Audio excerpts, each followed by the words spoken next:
I'm checking if there's something going wrong with my computer. I don't think the virus scanner is going on. Can you let me know if it's working again?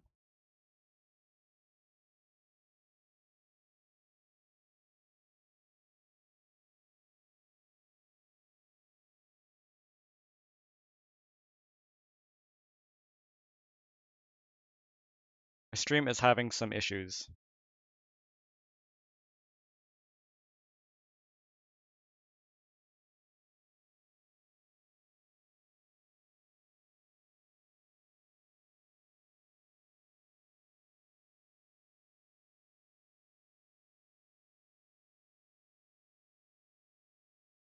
Are we back? Now it says I have 0 viewers. Wait, but there is one Dr. Nitrous, Lacadri, Hirojo, Silver, Slow Cool, and I'm pretty sure Sub Central and Commander Root and Banananin are bots. Anyway, um, send me another message in chat, please, if you are able to see and hear the stream properly, and then I'll get started. Sorry about the technical difficulty. I hope it doesn't happen again. I will also. Oh, you know what? I should stop streaming music to my speaker. Okay, here's Max. Max, I am gonna send another rally. So this last attack was 78,000 troops with Sarka. I got 1.6 million food. So the reason why that happened is because here my distribution of troops is actually quite heavy on siege. I have 9,267 T2, 32,000 T1. I know a lot of people have upgraded completely to T2 and gotten rid of their T1, but my concern is if I have a lot of T1, then I still have a lot of troops that I can use to fill out armies, just as padding to use in fighting against barbarians. I can use them to go fight against, uh, yeah, sorry, barbarians. I can use them to gather. If I convert everything to T3, then there's a lower total quantity of troops, which is a little bit safer in terms of being attacked, as you saw with Max having 120,000 troops and not enough hospital space for all of them. Every troop that doesn't fit into the hospital will die. Back inside my own city, show you my hospital. I have a capacity of 74,800. After you've taken casualties beyond that point, your troops will also permanently die. I am going to use this key just so that the timer starts again. So this is definitely an interesting thing. Right now, my troop distribution is this. I'm not sure if it shows everything because these are in the wild. Yeah, this should show everything. So I do have like a decent amount of T2 troops. For some reason, I have a lot less T2 cavalry, but I think it's because I was waiting and upgrading that building kind of last and trying to get as many T3s as I could, just because T3 cavalry is part of that strategy to use cavalry only in order to have a very high speed kind of interceptor or hunter group. The reason why I have a disproportionate number of sieges is obviously because their carrying capacity is quite high. And the way that people can see that, when you're building troops, there's a really subtle but kind of hidden little info button, little eye here. You press on that, it shows you the stats. Right here, you can see the attack is 60, defense and health 120, load is 20, and there's the bonuses coming from research on the side. D2, the attack is pretty much a little bit over double, but the defense and health is almost identical. The load is a tiny bit higher. The move speed is lower. It's fast here, whereas Here it says very fast. But very fast is relative. I don't know what the actual number is. And you can see T3 is normal. So the higher the tier, the slower the troops, regardless. So your fastest cavalry is always T1. T2 cavalry is still fast, and it will be faster than all other T2 troops, but they are still like a little bit slower. And T3, again, one step lower. So in theory, someone who had the ability to pump out huge amount of troops could actually attack with T1. It hit everyone with T1 and still overwhelm them with like the high quality commanders, high skills, high research, high alliance research. And then their healing time will always be 3 seconds. However, you do want T2 or T3 or the best tier that you can build because in a rally there's a limited capacity. You want to be able to try to put the strongest hitting troops possible to maximize the total damage output per round for a limited space rally. But for everything else, for PvP excluded, PvE stuff against barbarians, forts, the ones that spawn on the wild, all of these, you can use whatever mix you want, and it really doesn't matter. Victory is the main condition. You'll get a little bit of casualties, but it's almost insignificant. And one thing that you will notice if you participated in the rally against Mad Max, or Max Max rather, you probably didn't have any troops, or very few, like less than 100, hospitalized. One thing I observed was that Mance had said in the chat that as long as we hit heal and like spam help within our cities as fast as possible during that rally, we will minimize troop loss.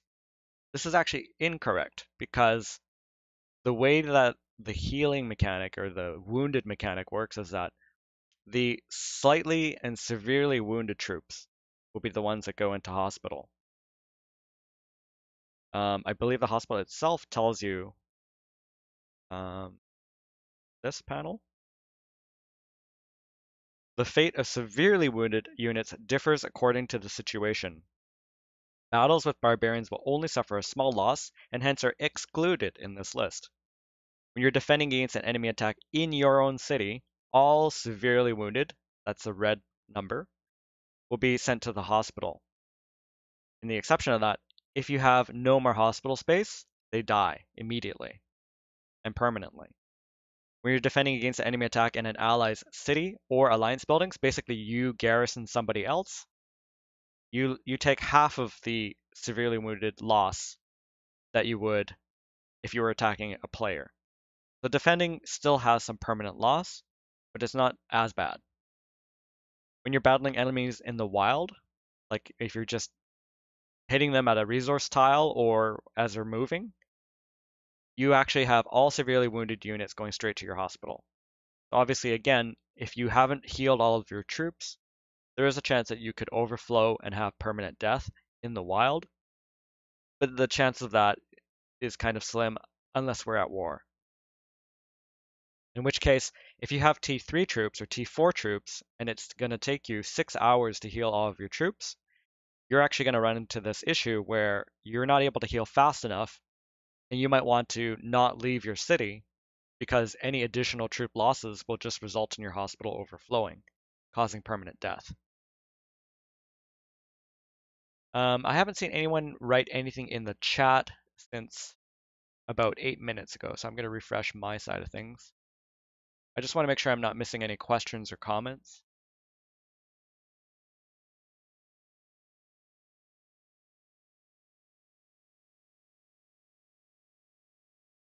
Unfortunately, the the chat is not always super reliable.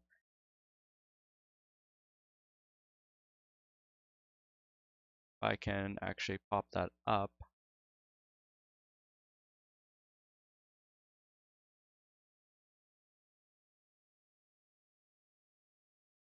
Right, so I don't think anyone has actually written anything in the last 8 minutes, but I mean, please, like, say something so I know that at least you understood, or give some sort of comments, or say hey. We recommend T2 cavalry to make full cavalry attacks. In fact, right now, if you cannot fill your entire army with T2, you should send what you can. T1, T2, T3 all together. Um, as you've noticed, sometimes the best defense is the strongest offense. And so if you could send more troops by not withholding your T1s, then I would say fill up that army, the cavalry only army, with as many as you can. It is faster to train lower tier troops than the higher tier troops by, I think, a factor of doubling like each time you go up a tier. So the reality is like you could, if you're actually able to log into the game or to be at your phone for an extended period of time, let's say you've got it plugged in and just chilling while you're doing something else, you could collect and retrain new troops all the time. This is what I did for Siege because to do 630 T1 battering rams, it takes about an hour and a half, but then it takes about 3 hours for T2, or maybe not. I'm probably training T1 right now. Oh no, I'm training T3 for some reason. Why am I doing that? In any case, when here, let's rush it.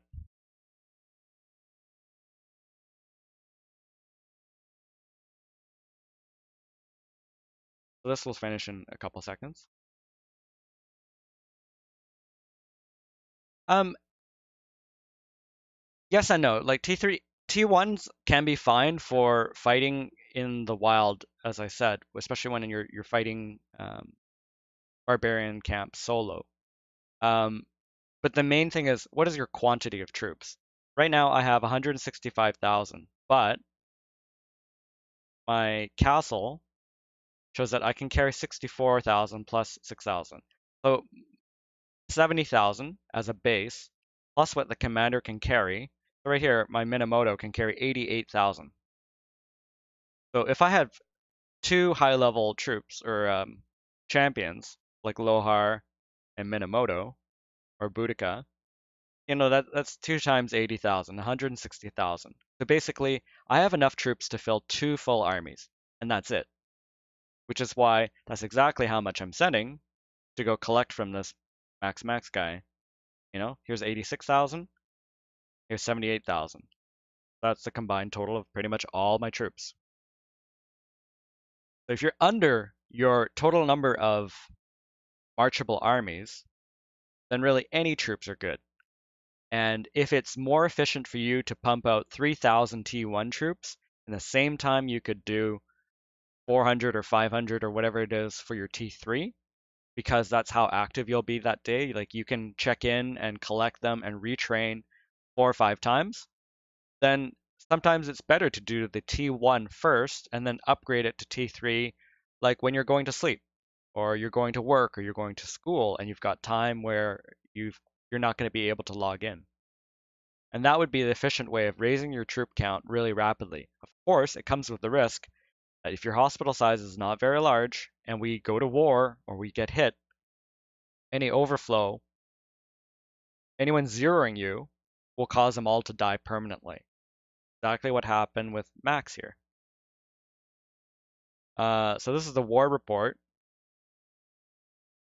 So this is another thing that you can see. When you see a report and it says severely wounded, those are the troops going to his hospital. The slightly wounded troops get revived immediately after the battle. So when I was warning people about hitting solo after the rally, it's because 190,000 minus 50 is 140,000 minus 25, so that's 75,000 removed. So that's 115,000 troops alive. 92,000 were wounded, but they spring right back once the battle is finished. So I can't math really easily. 190,000, or rather here, 190 minus 50 minus 25. That's 115,000, as I said. Um, so at the end of the battle, there was 23,000 troops still fighting when the battle ended.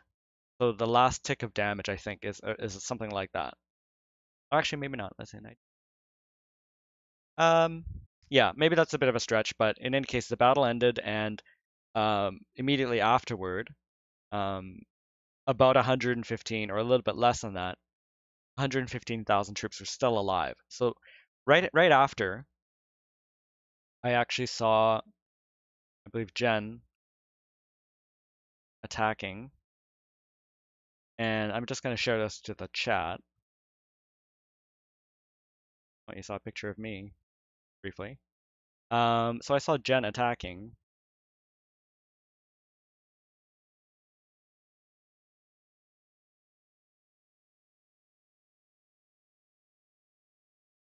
So nobody else is attacking. Everyone started retreating because they didn't press a hold or a halt command on their troops. And Jen started attacking by herself, entirely solo. I was standing by because I was also waiting for Silver to initiate the next attack. And because she didn't coordinate, you can see there's about 30% of the health bar gone. And she actually ended up lower than 50% when she left, or when the battle finished, or whatever. Which meant that if she started at about 50,000 troops and she left with 28,000, I saw it listed, then the percentage of losses that she had is probably something proportionate to, let's see, like what we see in an average war, which here is actually quite low. So maybe it's more of like a solo attack losses. I don't know if I have a good player battle to compare. These are all barbarians. The low level player.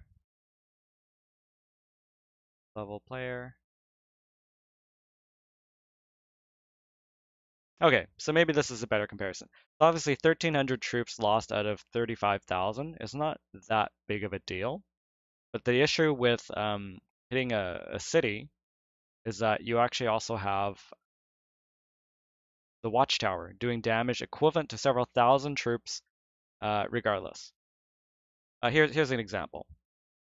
So 475,000 troops in a rally hit this Captain Holt, and we have 10,000 dead. Out of 475,000, that's really like not a big deal.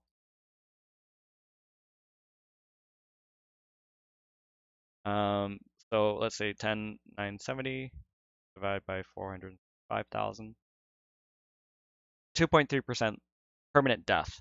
And that's divided by all of the people, which you can always check, who participated. So you can see someone who sent 40,000 troops lost about 1,000, another 1,000 from a 40,000, 53,000 people, he lost 1,200, 47,000 lost 1,000, 42,000 lost 961. It's very similar because everyone sent similar size for the most part.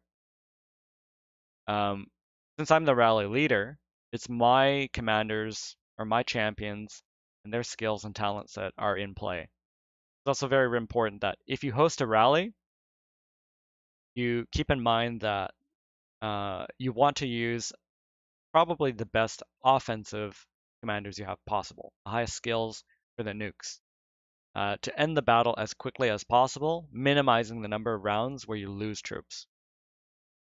So I lost 1,600 there out of 67,000. It's not so shabby. Um, and you can see there are 0 severely wounded, which means there are 0 troops that go to your hospital. The slightly wounded troops are the ones that recover immediately after the battle. So I should be, 62,000 that walk out of the battle. But I'm permanently down 1,600. But given that this was a hit that we looted 4.8 million, this was in my old alliance before I joined Voidbringers. That was quite profitable. For losing 1,000 troops and everyone taking like a pretty big chunk, that's great. But you can see this is the proportion of how much people looted from that battle. And you can see that my strategy of having a lot more siege in proportion to everything else meant that I walked away with 180k for everything. Some people took as little as 55k. And some of these bigger numbers here with 107, 116k. Those are people who are using more of a balanced mix of troops. Death Strider here, 139k. Probably used a little bit more siege. Check that.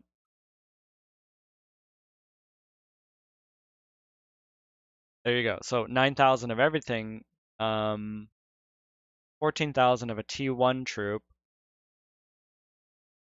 whereas this person has only 3,940 siege. They've got a disproportionate number of everything else. So they sent 43,000 troops.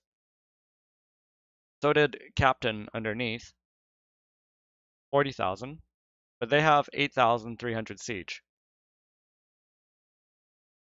So comparing the loot, what were their names? Sorry about that. Zimmer and Captain.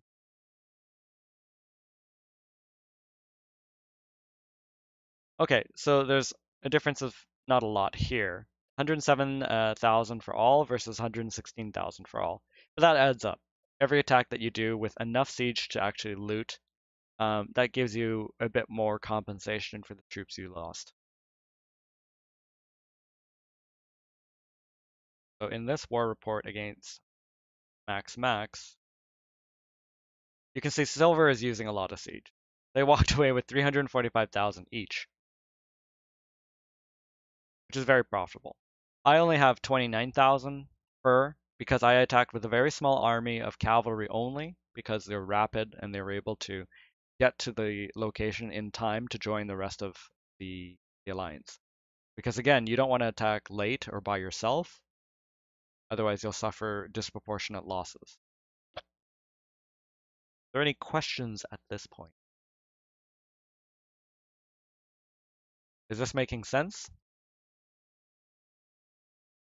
Have you looked at these panels before? Or if you've never seen these pages before, let me know.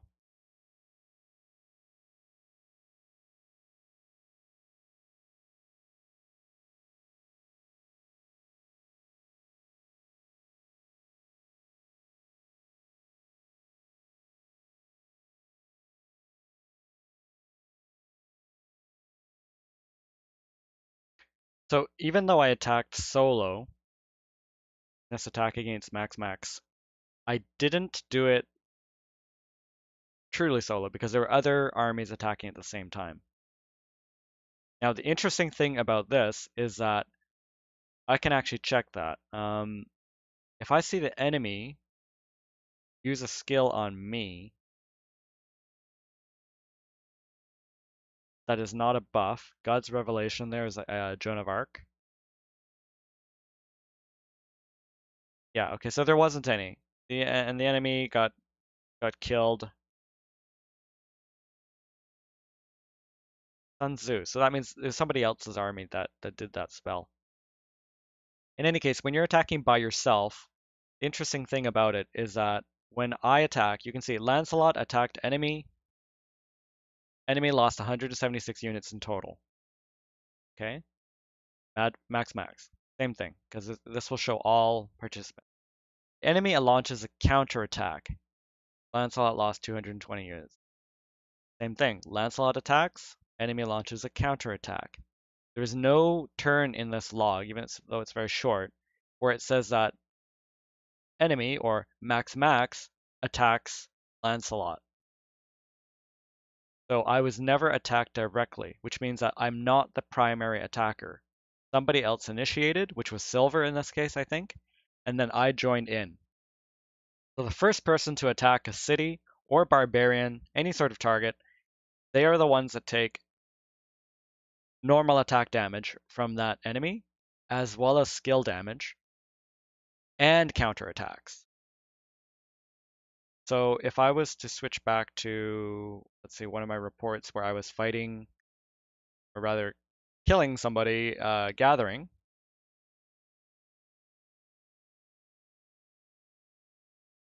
So, Carthage engaged Josette in the wild. 25,000 versus 9,000 units. Mine was the lance and lance setup with all cavalry. Lancelot attacks, markswoman counterattacks. Markswoman attacks, and then I counterattack. So every single combat round is an attack and counterattack if you're the primary attacker, the initiator. If you're not the initiator, however, you only receive counterattack damage, and you never receive skill damage unless it has an area of effect component, which does exist in some. Um, I forget if the archer actually has an AoE, but she's a green champion, so very low level. Yeah, to the target.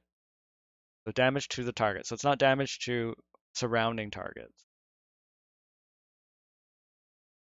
Whereas Kusunoki deals direct damage once to 3 targets at most in a fan-shaped area, as well as damage over time in the next 2 seconds. So that means you get 300 plus 250 plus 250. So Kusunoki is actually a quite powerful champion if you don't have Minamoto or you're not spending any money in the game, because the combined damage factor there is 800. And that's not Minamoto levels, but it's quite powerful. Lohar is a bit of a balanced champion because he has 450 damage outgoing and 450 healing. Herman can do 750 at the max level, plus a rage reduction. It's actually not that shabby as a nuke as well. What do you think about siege counter against cities?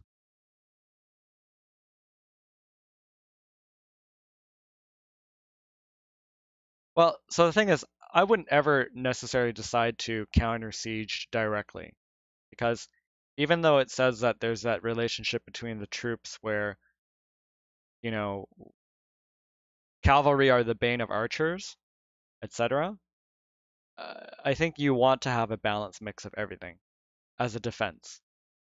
But the thing is, your defense is very likely going to be, you know, in the city. Whatever your wall can carry, garrison.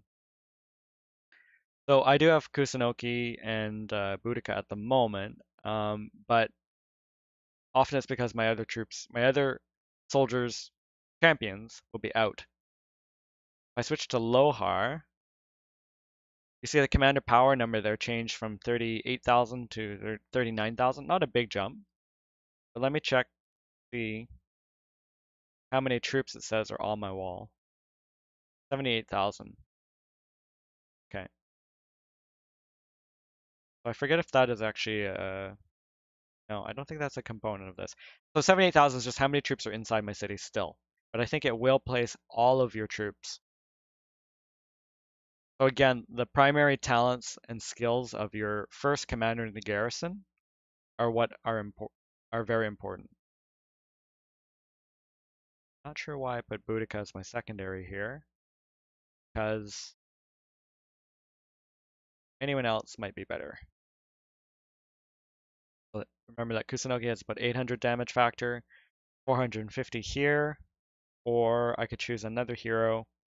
Frederick actually has only a level 2 damage skill, but it's 80% chance in the next 3 seconds to deal 500 damage factor, which I don't know how many ticks of like how many rounds of combat that is.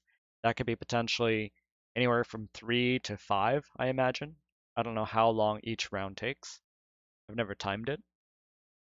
But 80% is not 100, but you can always kind of average that out. And you can say if he hits 3 times for 500, that's 1500.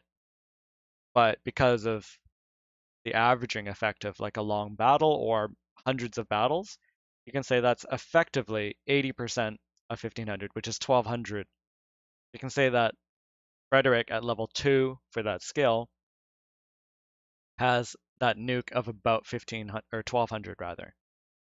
A 1200 plus 800, that's 2000 damage factor that they will output every time they are able to use their skills by charging the rage, which is somewhere close to between 10 to 13 rounds.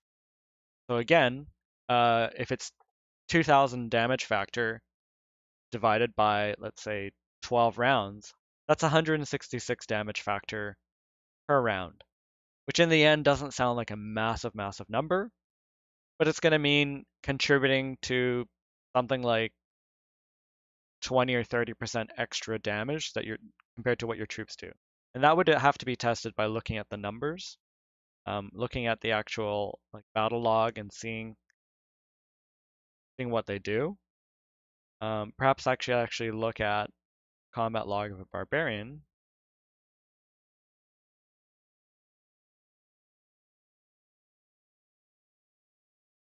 All right, so this is just Minamoto. Actually, maybe I've got a level 20 here.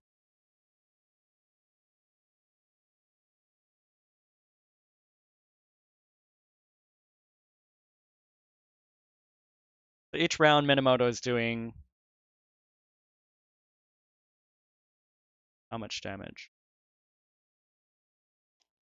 It looks about 100 units are being killed each time. And you can see Minamoto is attacking, and then Calvin, the barbarian, is counterattacking, which means that this is not my primary army attacking the barbarians. This is my second group, and I sent 3 total. You see, you do multiply the amount of damage in a sense that any target can do. Take the idea that if you're attacking with only one army, you're taking attack damage and counterattack damage for just one army. If you send 3 armies, you're taking, 3 times the counterattack damage that you would have before, but you're still only taking that one primary attack damage and skill damage. Thanks for the follow, Gorgazal.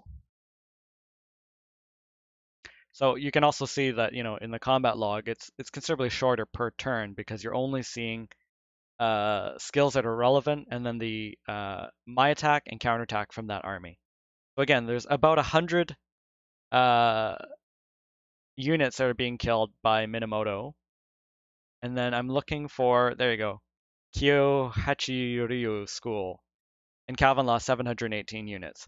So if it's roughly 7 rounds of attack that this skill is, but it's 12 rounds, I can divide that 718 into 12 rounds. I'm doing about 59 units worth of damage with that skill in addition per round.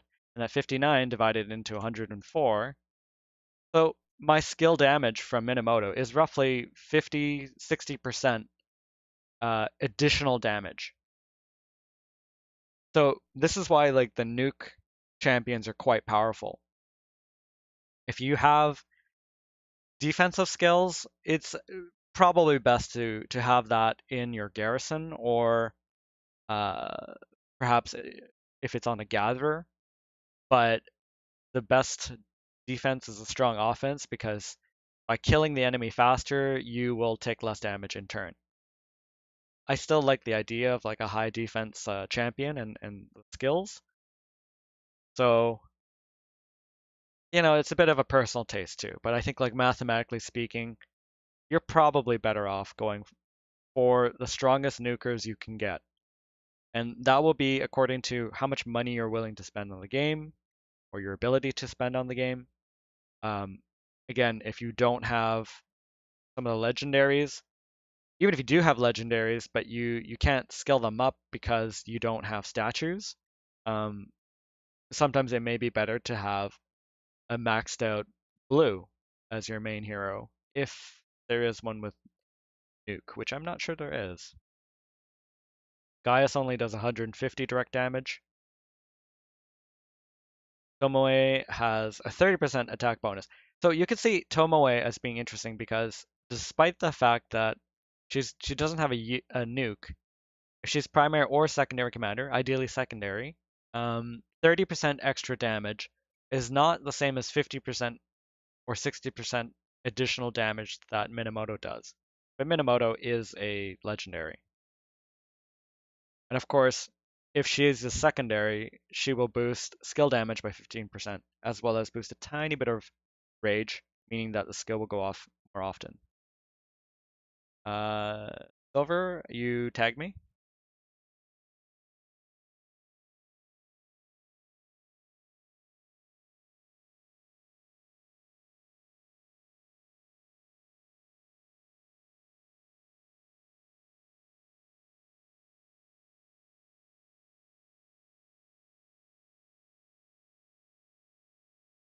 Would you pair up Scipius? Who would you pair up Scipius with, and would you use him over Minamoto when attacking cities? Uh,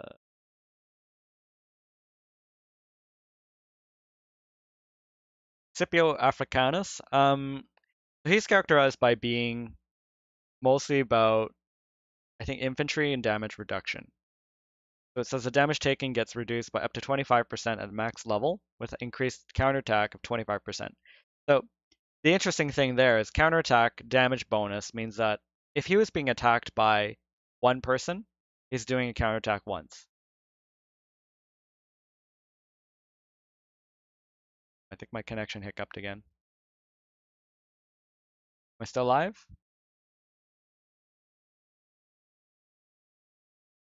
Let me know if I'm still live. I saw my internet connection drop for a moment.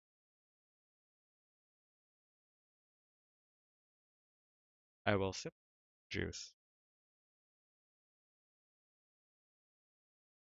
Okay, great. So you only get one counterattack per round if you're being attacked solo. But if Scipio was being attacked by two, three, five other troops, armies rather, at the exact same time, his damage actually multiplies because he counterattacks every single one of the other troops.